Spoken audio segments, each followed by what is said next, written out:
Alright guys, Ross from CrossFit Cable here again. We're going to do part 2 of our nutrition talk. Okay, so in the first one we talked about getting protein, carbs and fat every time you eat. In this video we're going to do a little more detail of what we mean by good proteins and good fats. Also the sort of amounts that you'll be looking for to get in. We are talking purely about general health and wellness here. We're not talking about athletic performance or athletic level. Meaning if you are a competitive athlete, or if you're a professional athlete, then and you're getting your nutrition advice from a Facebook video, you need to be looking somewhere else. That's going to be at the top of your game. What we're talking about here is general population health and wellness, life extension, fighting off disease and things of that nature. Alright, so bear that in mind when you're watching these. When we're talking about proteins, we want to have an understanding of what's a good protein and what's a bad protein. A good protein is going to be a naturally producing lean meat. Okay, so we want a variance in there. We want to make sure we're getting different sources of that, because if you eat nothing but chicken all the time, you're going to end up with a deficiency in the nutrients you're getting in. Whereas if you have lean cuts of chicken, you have lean cuts of beef, if you have venison, if you have fish, if you have seafood, you mix these different things in there, then you're going to find that you're actually going to safeguard against getting any of these deficits that people run into when they just eat one type of protein. The type of proteins we want to get are the most naturally producing that we can. So if it comes from a field, if you look at that chicken and you can see that it actually was chicken shaped, that's going to be better for you than the thing in the boxes covered in breadcrumbs shaped like a dinosaur. Basically, eat like a grown-up, not a 7-year-old, and you'll be well on your way to making good choices there. On that side as well, you also want to think about supplementing if you need to.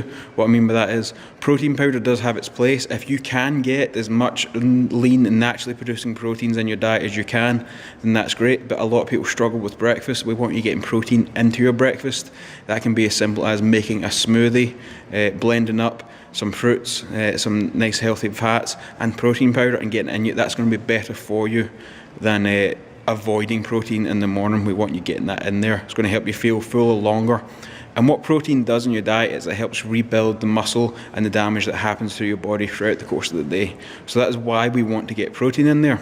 The other thing we're going to talk about real quick is good natural fats. Okay, fat gets a bad rap a lot of time, but your body needs fat. What this does is actually control the absorption of both the carbohydrate and protein into your body and into your system. So if you have a low-fat diet, you'll find that what will happen is you eat, you feel satisfied, then you get really hungry again. You eat satisfied, get really hungry again, and you kind of have these peaks and valleys. And what happens, if you get some good natural producing fats in there, what's going to happen is it's actually going to even some of that out. It's going to slow out the release of the carbohydrates and the protein to you, so you're going to feel fuller longer, which is going to help you stop eating the kind of crappy things that a lot of people have lying around.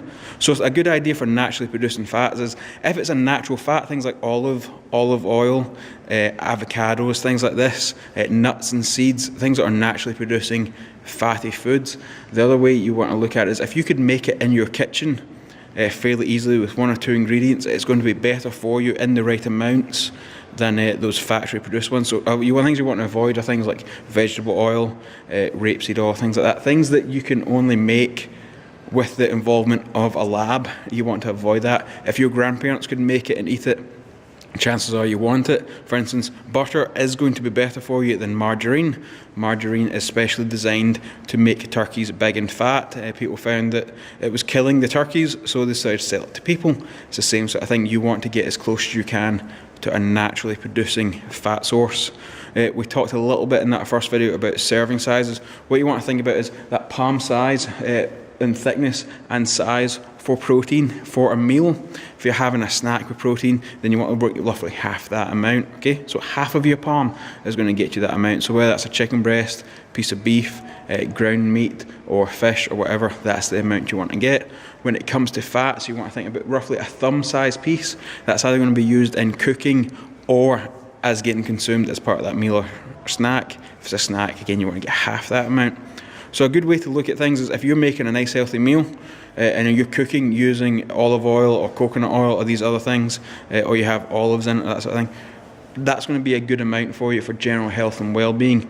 And you've got that piece of meat about this size. Having a snack, grab an apple, grab a couple of nuts, and then get some nice meat there to go with it, and you'll be well on your way. In the last video we're going to talk about carbohydrates, the good and the bad.